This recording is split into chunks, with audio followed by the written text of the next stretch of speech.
কথায় আছে না, ভাত খেতে খেতে চিড়ার শখ জাগিছে। তো আমাদেরও কিন্তু আজকে সকালে চিড়া খাওয়ার শখ হয়েছে। দই দিয়ে, খুলনার বিখ্যাত মিষ্টি মহলের সরের দই দিয়ে চিড়া খাওয়ার ইচ্ছা হয়েছে সবার। তো সকালে নাস্তায় ছিল দই চিড়া, রসের পিঠা, নুডলস রান্না আর ভাত তরকারি তো ছিল। তো ভাত তরকারি আর কেউ খায়নি, সবাই কিন্তু চিড়া খাইছে, পিঠা খাইছে, নুডলস খাইছে। আর এই হচ্ছে রসের পিঠা, নিজেদের গাছের খাঁটি খেজুরের রস, নিজেদেরও আছে কেনাও আছে। তো যেই আমাদের গাছ কাটিছে সে তার থেকেই কেনা, আমাদের গাছের যা তার থেকেই নেওয়া, সবই নিজেদের।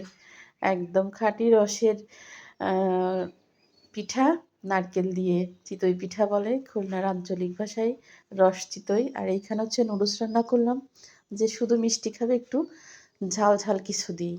আমি কিন্তু সুন্দর করে নুডলস রান্না করেছি। আসলে সাদা সাদা লাগে, এই জন্য আমি কিন্তু নুডলসে কখনো হলুদ দিই না, কারণ আমার হলুদ দিলে নুডলসে গন্ধ বেরোয়, এই জন্য আমি হলুদ দিই না।